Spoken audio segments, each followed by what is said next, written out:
Praise, glory, and honor most certainly due to the Most High Elohim and the patriarchs Abraham, Isaac, and Jacob. And I want to say peace to each and every one of you in the name of His Son, Yahushua HaMashiach, because it's a blessing each and every single time that I can come before you to bring a message contained in His Word, and never do I count it as a light thing to do so. Today's message, I want to deal with a question that is quite common. And peace to everybody that's listening. And that is, what is adultery according to the Bible? And what people need to understand when they ask this question, and a lot of questions, quite frankly, from a biblical perspective, is that when you're asking a question about the Bible, you need to understand the context of the people, the culture of the people, right? You also need to understand who it was written to, okay? So when you're looking at the Bible, understand that the Bible was not a Western book; it's an Eastern book. Okay, so what might be the cultural practice in the Western world, like America is an extension of Europe, it is Western. Is not the same thing in regard to what's written in the book to this Black Semitic people. Okay, in the eastern part of the world, totally different culture. All right, so what happens is people tend to impose their culture onto the Bible. And it is understandable. It is incorrect to do that because you will then misinterpret what the Bible says and try to make it fit into your cultural bias, basically. And that, it is ironic that people, for example, I'm seeing a lot of that people I know that are dealing in the truth. You look at different things, like, for example, you look at Facebook and you see some of the comments that are made, and even by people who claim to be Israelites. And then you will see, unfortunately, that a lot of times what they're saying it from a Western perspective. So what they do, like, and many of them are they are really victims of America in a lot of ways. Okay. So now they had an occult because, quite frankly, we are a conquered people. So we had another people's culture that we had to adopt. When people talk about Black culture, it's not even Black culture, to be honest. But nevertheless, our worldview, our language, much of our culture is we adopted it in this sojourn, in this diaspora. It is largely Western. So if you apply that to the book, you're going to come up with something that's inaccurate. And that's the case when it comes to adultery. And I see people who claim to be Israelites, claim to believe in the Bible, but then when they read something that is contrary to their particular belief or Western belief, now the Bible's wrong, or they just don't even realize they have just misinterpreted the Bible by what they just said. And that's the case for adultery. Understand, adultery in the Bible and adultery in today's modern Western world are not the same thing. Even in the Greco-Roman ancient world, adultery was not the same thing as it is in according to the Bible and in Eastern culture. Why? Because marriage is not the same. Okay? So, for example, when you look at America, okay, and when it comes to marriage and a lot of the culture, much of the laws, it is based, particularly even sexually, is based on Greco-Roman culture. So what do you have? You have a form of pseudo-monogamy. In other words, it is not real monogamy. True monogamy would be one man, one woman for life. Okay? If people are claiming monogamy when it comes to marriage, right? When in actuality, that's not monogamy, because most people have had a number of partners prior to marriage. It is not uncommon today for women, for example, to have two fathers of 2 or 3 children not married and then get married. Okay, that's not monogamy. Just like it's not monogamy for a man to have 10 partners, 15 partners, 20 partners, and then settle down, so to speak, and get a wife. That's not monogamy. So what's going on? is the problem is when it comes to the Bible, I'll say it again. If you want to impose your belief or your cultural bias on the book, which is paternalistic, you will misinterpret it. And I point out monogamy because that's significant when we're talking about adultery. See, it would be true if it would be adultery if any married person dealt with somebody sexually outside of their marriage, of that one person, so-called monogamous marriage, that would be adultery. Okay. So for example, I'm gonna read the dictionary definition. This is from dictionary.com of adultery. It says voluntary sexual intercourse between a married person and someone other than their lawful spouse. So that's adultery. Now that is not a gendered response. In other words, that would apply for a male or for a female. Why? Because it is monogamous. Here's the issue. The Bible is not promoting monogamy only when it comes to marriage. There are 3 states that you can be in that are allotted or allowable according to Torah. One would be someone who is celibate, who is not dealing with anyone. Okay, that's one. Then you have monogamy. Nothing wrong with monogamy. But then you have polygyny, where there's a man and he may have several female spouses, which could range in form of wives or concubines. This is allowable according to the text. If that alone lets you know that adultery cannot fit this particular definition. I'm going to read the definition again. Voluntary sexual intercourse between a married person and someone other than their lawful spouse. That's not. So, in other words, in the Western world, it would be if a man lay with somebody other than his wife, that is adultery. That is not adultery, though.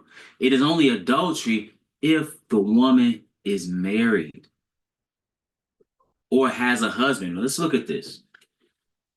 Leviticus, the 20th chapter. And it's not me, I'm not justifying any action outside of somebody laying with somebody that's not married. What I am saying, though, is that we need to actually understand what the Bible is saying. And people can get upset or get uncomfortable when something like this goes around. Because you see a lot. I see so many messages pertaining to like cheating. What are you talking about? This is not people. I expect that from people out in the world, but when it comes to the truth, you have to actually deal with what's written. So these concepts, right, and these practices of these other people, that's what they do. Okay, so what's common? See, so just like, and I'm again, married people should be the ones coming together. I'm not debating that. What I am saying though is that you can't call something adultery that is not. Like I've even heard people calling polygyny adultery. Do you understand that you're calling Abraham an adulterer? See, that's not biblical. Let's pick it up at so now let's pick it up at Leviticus, the 20th chapter. Leviticus, the 20th chapter, in verse 10. It says, and the woman that committeth adultery with another man's wife, even he that committeth adultery with his neighbor's wife, the adulterer and the adulteress shall surely be put to death. I'm going to read this again. And the man that committed adultery with another man's wife. Okay? It said, even he that committed adultery with his neighbor's wife, the adulterer and the adulteress shall surely be put to death. Okay, so that's how you commit adultery. This mingling of seeds, so to speak. You're dealing with another man's wife. Let's continue with this. Deuteronomy, the 22nd chapter. Deuteronomy, the 22nd chapter, and verse 22. It says, if a man be found lying with a woman married to an husband, then they shall both of them die. I'm going to start that again. If a man be found lying with a woman married to an husband, then they shall both of them die. the man that lay with the woman and the woman, so shalt thou put away Israel, put away evil from Israel. So now understand, if the woman does not have a husband, this is not adultery. You cannot call it adultery. So now let's keep reading. If a damsel that it notice now the Bible is very specific because somebody asked a question, I see it in the chat. Would it be considered fornication? Fornication or porneia in the Greek is an umbrella term that deals with all kind of illicit sexual behavior. Again, fornication is something that what they're calling fornication is being you can read that in the book of Leviticus, the various forms of sexual impropriety. Go read that in Leviticus 18. But then it said, if a damsel that is a virgin be betrothed unto an husband, and a man find her in the city. So now what is betrothed? That means she is basically, it has been determined, it has been agreed upon that she's somebody else's wife. The only difference when they say betrothed is they have not consummated the marriage. See, everything in the West is different. This is likened almost or very similar to being engaged. People engaged in the West have already had sex. Almost always. They've had a number of partners and they have had sex. None of this even, it wouldn't even apply. It wouldn't even apply. What people are calling being engaged, that's not, again, this is a virgin. That's what I'm saying. Sometimes people are applying see, this like, for example, I gave an example of this. When people say, yeah, a man lay with a woman, he has to marry that woman. We're going to read that if it actually says that. If it actually says that. So now this is specifically talking about a virgin. And understand, in this culture, a woman was supposed to be a virgin upon being married. So otherwise, there's a whole nother issue. You understand? So that was the culture. The culture today is 5% of women being married are virgins. 5% or less. You look at some studies and say 5% are virgins upon being married. This wouldn't apply to them. So you can't make it apply. You can't make it say something that it's not saying. So now it says, if a damsel that is a virgin be betrothed unto an husband, and a man find her in the city and lie with her.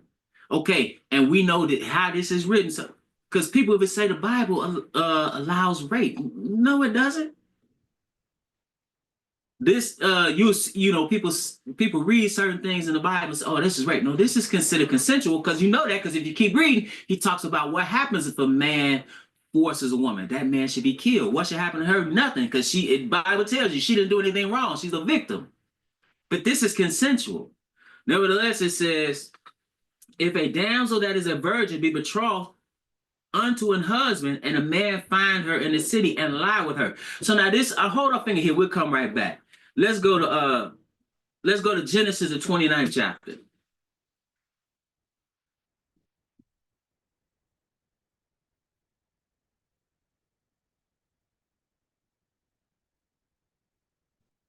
Genesis, the 29th chapter.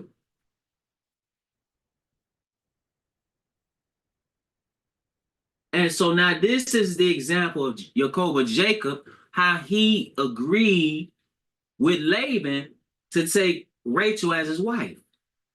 And his form of bride price, if you will, or dark, he worked for 7 years. Then another 7 for Leah, if you know the story. Then another 7. But nevertheless, it says, he said something, and Jacob said unto Laban, give me my wife for my days of the field, that I may go in unto her. So that it was already agreed prior. Because he said, because he said in verse 15, Laban said unto Jacob, because thou art my brother, shouldest thou serve me for naught? Tell me what thy wages shall be.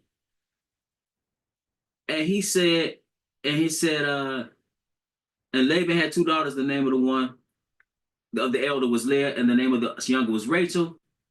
He goes on to say, uh, let's pick it up here in verse 18. And Jacob loved Rachel and said, I will serve thee 7 years for Rachel, thy younger daughter. Now Laban agreed. So now that's betrothal. Now they are in quote unquote what they would call in the West engaged. It's already agreed. That's his wife. So she can't then lay with somebody else.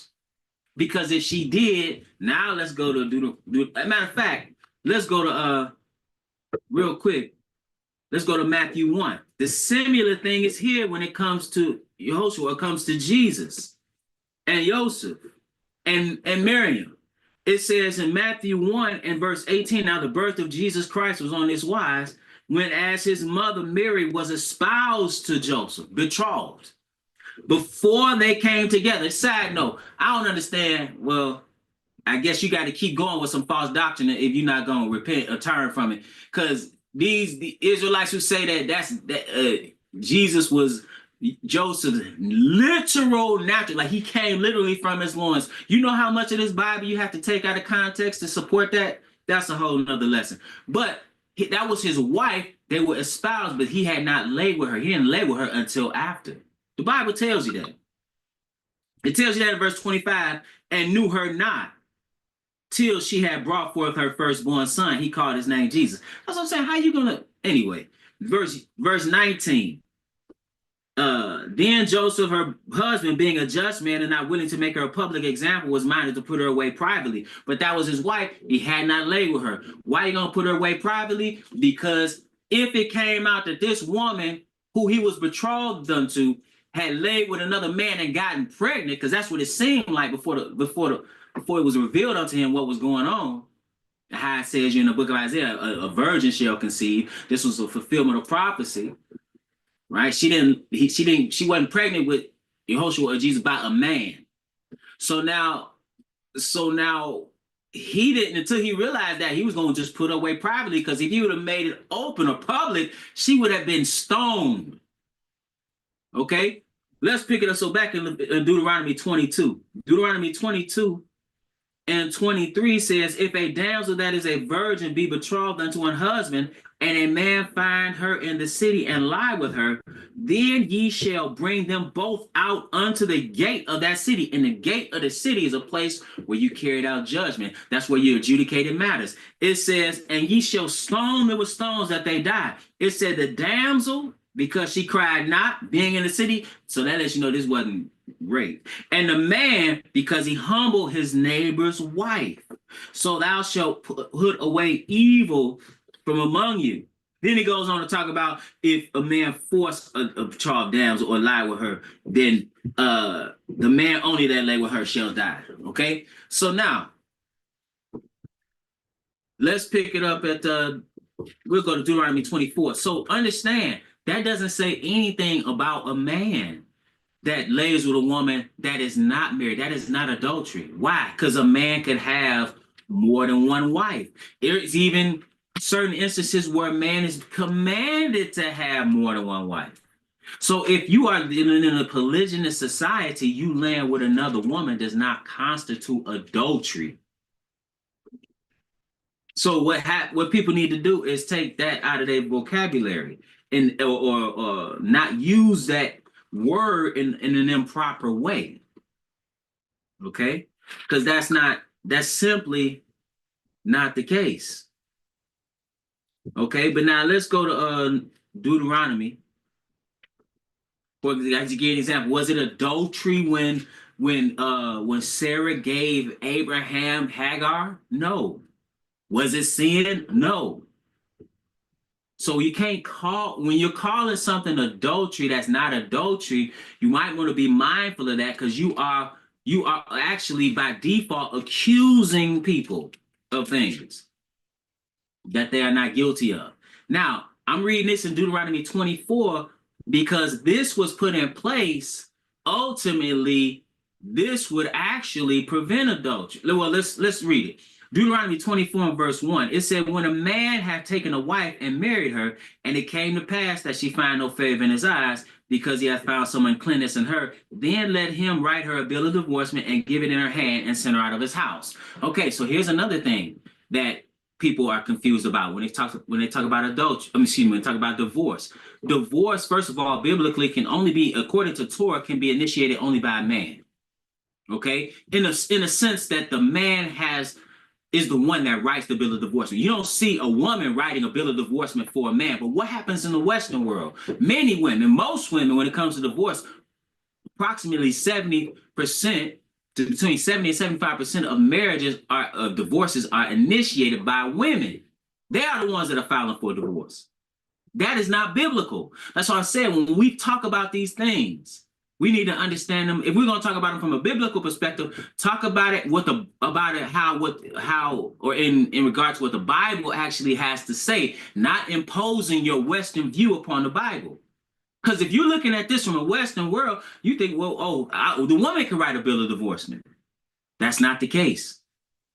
And a divorce constituted several things. Number one, the man wrote out the bill of divorcement. Number two, the man put the bill of divorcement in the woman's hands. Number three, he sent her out of his house. If he wrote a bill of divorcement and didn't give it to her, that wasn't divorce.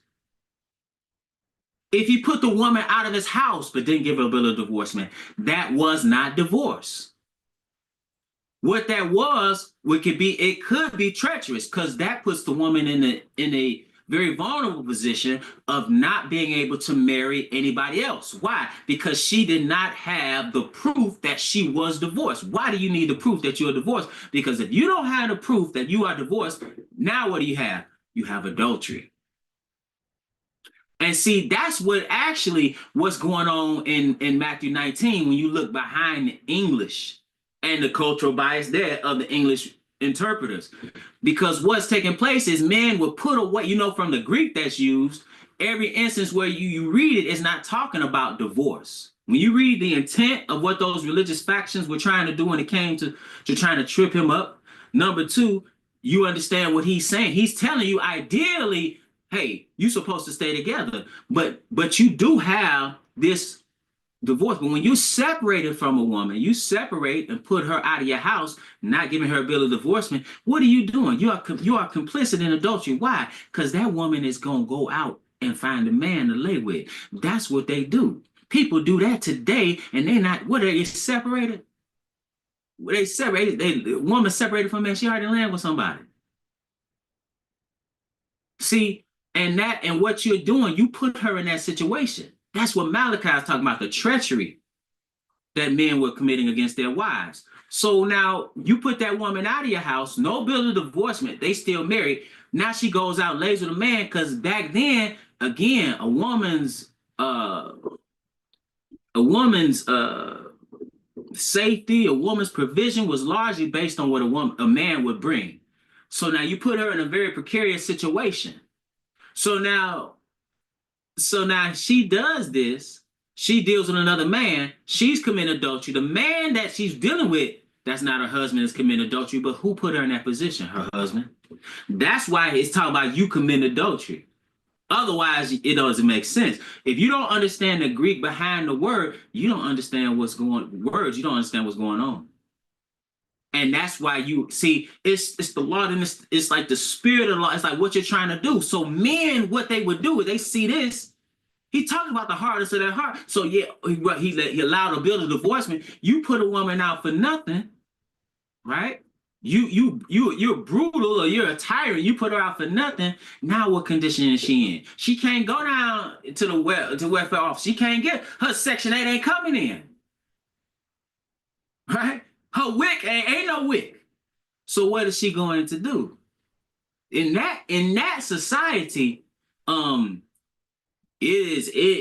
is probable, or even a threat to where there would be prostitution.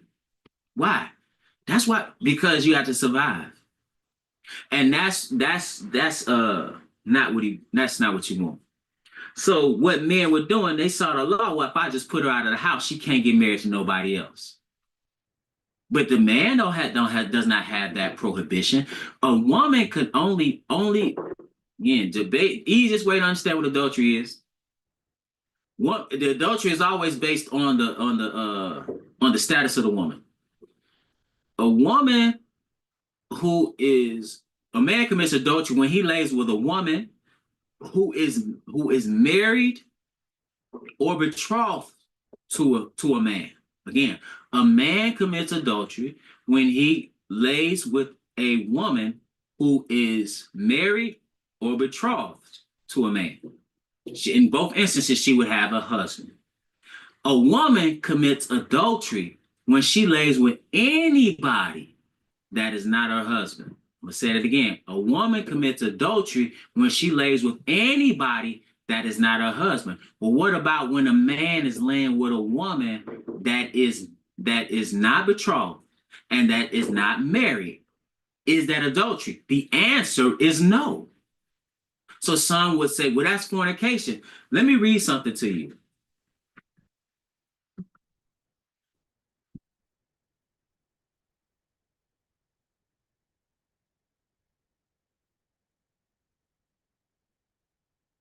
Because quite frankly, again, we don't want to, or we should not, just impose Western, I'm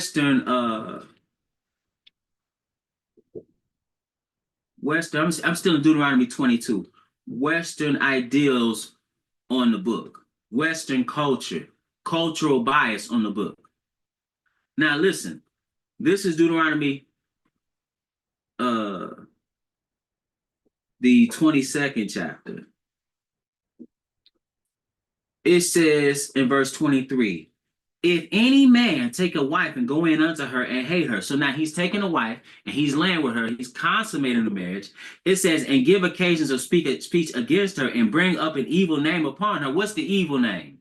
And say, I took this woman, and when I came to her, I found her not a maid, meaning she was not a virgin. See, upon marriage, a woman was supposed to be a virgin. The only time that she was not, it was okay to not be a virgin was if the woman was divorced. Okay. Okay. Or you even see the instances where the woman is a widow. Okay. You see that you just logically you see that. And in the case of even captive brides, meaning women who were of a conquered people that men would marry. See, that is an instance where a woman would not be a necessarily a virgin upon marriage. But it wasn't that you're supposed to be laying with all these men and then you sitting up there talking about, well, what's the problem? That same kind, I'm feeling, you're insecure that, what's wrong with a high body count for women? Listen, that's not the culture. Okay. And I see, again, I get calls, I get questions. People say, well, and they don't understand. I'm like, a lot of times you're trying to apply something that doesn't apply. So now they'll read this and say, if a man has to marry a woman that he lay with. And is this me saying you should be laying with all these women? No, but you can't use this to say that. This is talking about a man taking a woman that's supposed to be a virgin. I'd say, is the woman you lay with, is that woman you talking about a virgin? No. So what are you talking about? That's like people come and say, well, they'll say sex equal marriage, and you lay with a woman, that's your wife. So you mean to tell me that if you sit there, which you should not do, you sit there and lay with a prostitute, that's your wife? No, that's not your wife. And they'll come here and say that. Like, this isn't sex is marriage. No, sex consummates marriage. And when you have had laid with a woman that is a virgin, then it comes into play where you have to marry her, and you only can marry her if the father allows. This is so now this says here, and if he doesn't allow that, that ain't your wife, and you had to pay. See, people are applying this inappropriately. And just another side note, dating today, I might as well throw this in there.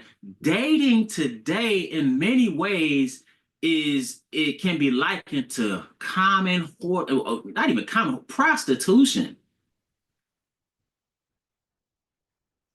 it is comparable. That's what, even when they talk about dates, you look at the history of that term and what was going on. You have people weren't going on just dates to go down and lay with somebody unless you were dealing with a prostitute. Somebody said, what if the father is dead? If the father is dead and you are first of all, if you're a virgin, because that's what this is talking about, and the father is dead, you know who would take on the reins of that? The men in that family. I just read where well, you could read, for example, look at Laban and how he negotiates with the I read because this is the other day. But if you read Laban and how he negotiates with Rebecca, we read what Laban was talking to Jacob about marrying his daughter.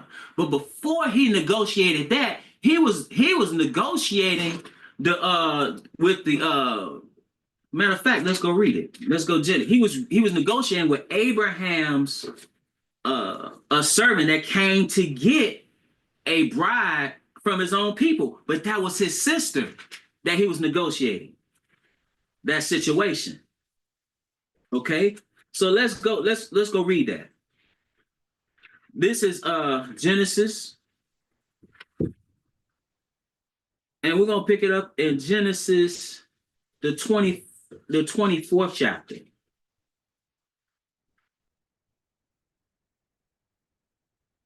And because somebody said, what about if the father is dead?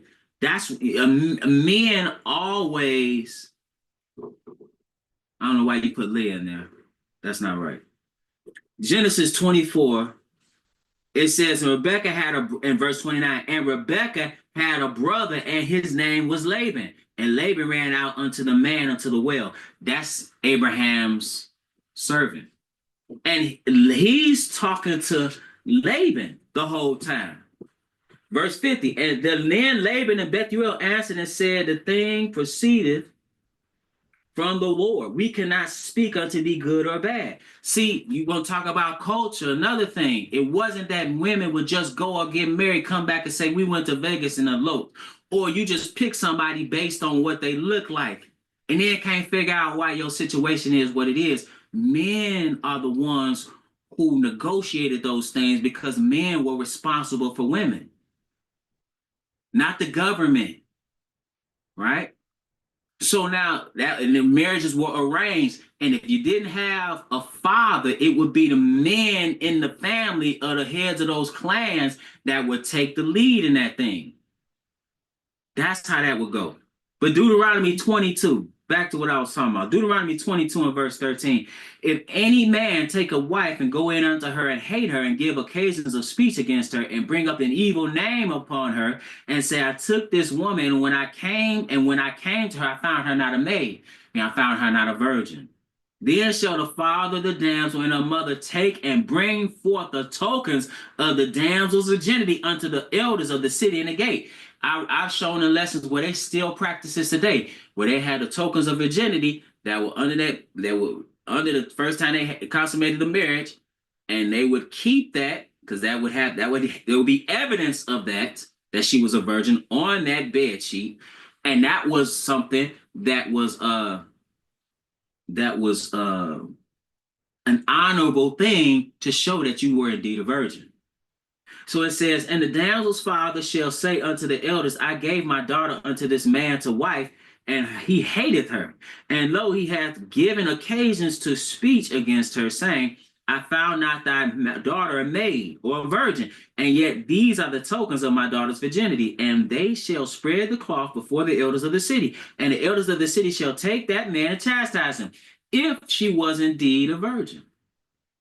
Then it says, and they shall immerse him in 100 shekels of silver, and give them unto the father of the damsel, because he hath brought up an evil name upon a virgin of Israel, and she shall be his wife. He may not put her away all his days. If she was a what? A virgin, though. This does not even apply to a woman that's not a virgin. And I'm pointing that out again. We take things, if you don't, listen, the Torah instructions here are that's what Torah is. Instructions are very specific. It said, but if this thing be true and the tokens of virginity be not found for the damsel, if she was not a virgin upon marriage, then they shall bring out the damsel to the door of her father's house, and the men of her city shall stone her with stones that she die, because she hath wrought folly in Israel to play the whore in her father's house. So shalt thou put away evil from among you. This doesn't apply if the woman you lay with, you talking about this woman is not a virgin, you know she's not a virgin, she got 5 kids. And you're saying, well, is this? I can't read that. That's your wife now, or you have to take the steps to make her your wife. I would be telling you something that's not written if I said that. This is talking about specifically a virgin. But let's continue. So, because ideally, the things are you want to be a virgin upon marriage. That's what it is. And when you're operating outside of that, it can be problematic. But now let's go to Proverbs, because it talks about in the wisdom writings, it talks about the problem with adultery. Again, a man laying with any woman that's not his, any woman that is married to a man or betrothed to a man. I alluded to how a man, it can't be just any woman, because a man couldn't technically be required by Torah to take another wife. Therefore, that can't be adultery. In that case, that's the liberate law. When his brother died, he was required, if he didn't have seed, the brother didn't, he was required to take his deceased brother's widow as his wife and raise up seed in his brother's name. That's one instance. Another instance is the simple fact that polygyny is regulated in the Bible. So a man could take a number of wives according to his discretion, or he could take one wife, or he could take no wife. So it can't be that adultery is just if you lay with somebody that's not your spouse, like your what they call a lawful spouse. There's so much cultural bias, even in Bible commentaries and dictionaries. Why? Because these are Europeans imposing their particular view on the word. And there's so many of us, quite frankly, when I say us as a people, that get triggered when people talk like I'm talking right now. Why? Because we have adopted these other people's culture. And then if you want to know if it's right or not, because it doesn't sit, what I'm saying doesn't sit right with people. Because what I'm saying is a man laying with a woman that's not his wife is not adultery. You can't call it that unless she's married or betrothed. So now they get triggered. Why? Because they live in the Western world and they have totally embraced Western culture. And I ask the question, where has this embracing of these people's culture gotten us? In the terrible situation that we are, where we have high divorce rates, high abortion rates, high STD and STI rates, devaluation of marriage, 75% of our children being born outside of wedlock, right? Whoredom run amok. Whoremongering run amok. You're not supposed to be laying with these women. Don't get me wrong, I'm not saying that you're supposed to be, you could just lay with these women. That's not what I'm saying. What I am saying, though, is we need to get back to what the book is saying, and then we'll know how to operate.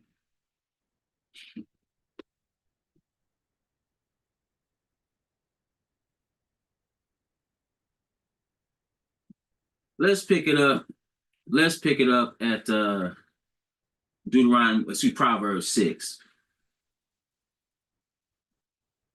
He said, for by means of a whorish woman, a man is brought to a piece of bread.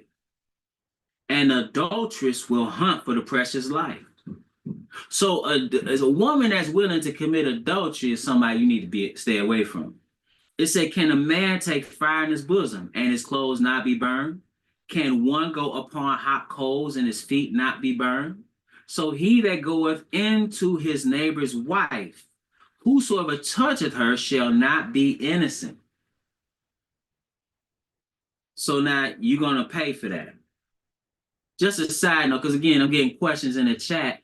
Ultimately, you know that the one you're supposed to, when you know who you're supposed to lay with, is your wife, go to Genesis, and when you see the institution of marriage, that alone really is telling you who you're supposed to be with. Not only is it telling you who you're supposed to be with, that's supposed to be permanent.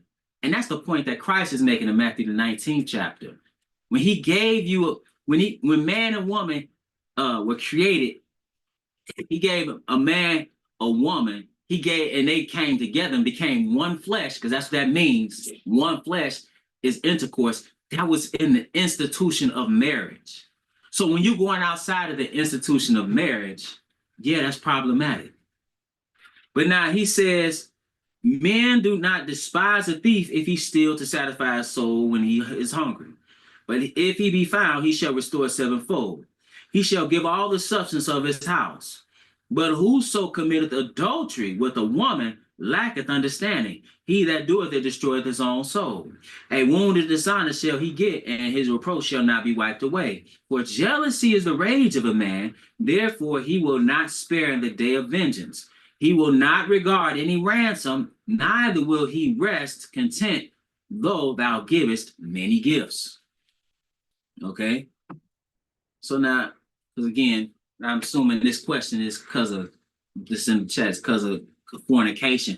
Even when you read in 1 Corinthians, the 5th chapter, about fornication, he talked about fornication amongst them. Then he said, that would be good if y'all had come on Bible study and ask questions. Only reason I'm answering them now is because I know people are reading them. But if you look at 1 Corinthians, the 5th chapter, he talked about fornication, and one so much that would have his father's wife. If you go back and read, he called that fornication. That was illegal. Why? Because you couldn't lay with your father's wife. That is literally stipulated in Torah, in Leviticus. How you not? It tells you all the people you you basically cannot lay with, and your father's spouse is one of them. That's what Reuben did to his father Jacob. That's what Absalom did when he laid with his father's 10 concubines. See, just a side note, having 10 concubines wasn't David committing adultery. Those were his concubines. Those were his wives. David committed adultery when he did what? When he laid with Bathsheba, Uriah's wife. He laid with a woman that already had a husband. That's how he committed adultery.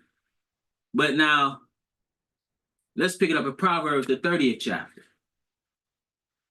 In the Proverbs 30th chapter, he talks about the mentality of a woman that would commit adultery. He says here in verse 20, it says, such is the way of the adulteress. Well, I'm going to pick it up in verse 18. There be 3 things which are too wonderful for me. Actually, verse 20. It says, such is the way of an adulterous woman. She eateth and wipeth her mouth and saith, I have done no wickedness. Like, I didn't do anything. What's going on? What's the problem? That's well, the problem is you're not supposed to be committing adultery. You know, and again, adultery is when you when a woman lays with a man other than her husband. Like, for example, when they caught the woman in the adultery in the very act, and they brought her to Christ, and they said, the law says stone her, what sayest thou? He said, who he was without. He first ignored him, then he said, he who was without sin, let him cast the first stone. And that is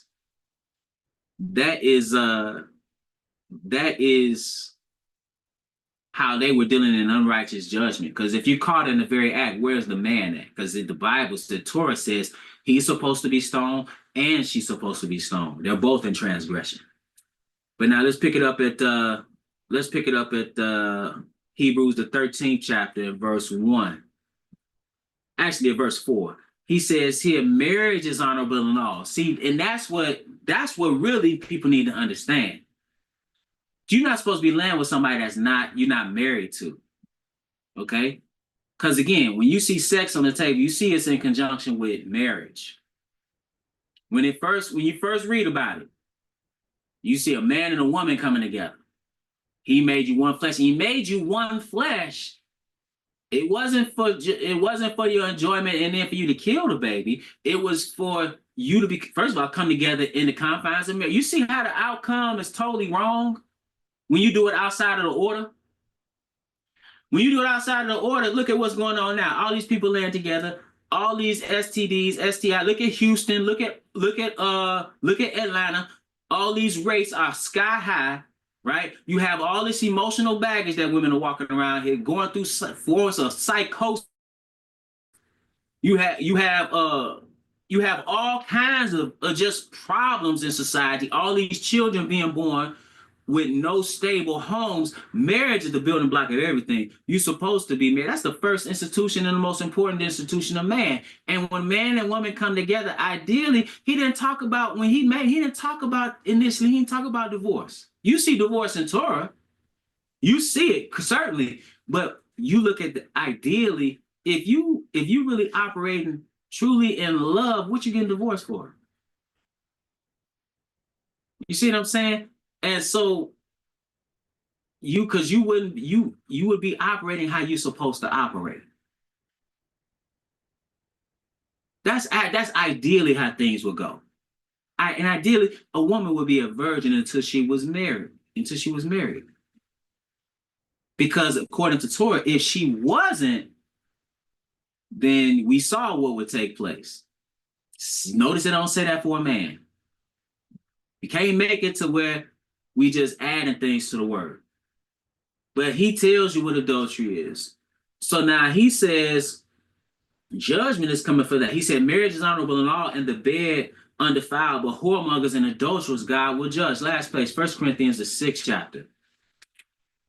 Because you can't expect to engage in adultery and then ultimately get a good reward at the end of the day. This is 1 Corinthians, the 6th chapter, and verse 9. He says, know ye not that the unrighteous shall not inherit the kingdom of God? Now he's talking to believers. He says, be not deceived, neither fornicators, nor idolaters, nor adulterers, nor effeminate, nor abusers of themselves with mankind. So he's talking about a lot of different things here. And adultery is one of them. He says, nor thieves, nor covetous, nor drunkards, nor revilers, nor extortioners shall inherit the kingdom of God. So you're not going to inherit the kingdom of God if you're dealing in adultery. He said adulterers and whoremongers God will judge. So now if you're going to engage in that, what is the judgment? Well, if you don't inherit the kingdom of God, where do you think you're going to be? You're going to be in a lake of fire. That's where you'll be. So with that, brothers and sisters, I want to remind you that we're at the Household of Faith, meet every Sabbath at 5925 West 25th Avenue in Gary, Indiana at 1 p.m. Central Standard Time. We live stream right here on the Israel Teach YouTube channel. We also have our Virginia congregation that meets every Sabbath at 12:30 p.m. Eastern Standard Time in Stafford, Virginia. That's the we meet at the Red Roof Inn on 153 Garrisonville Road, Stafford, Virginia, every Sabbath at 12:30 p.m. Eastern Standard Time, as well as in Gary, Indiana at 5925 West 25th Avenue in Gary, Indiana at 1 p.m. Eastern Standard Time. With that, brothers and sisters, so it's my prayer that you will edify.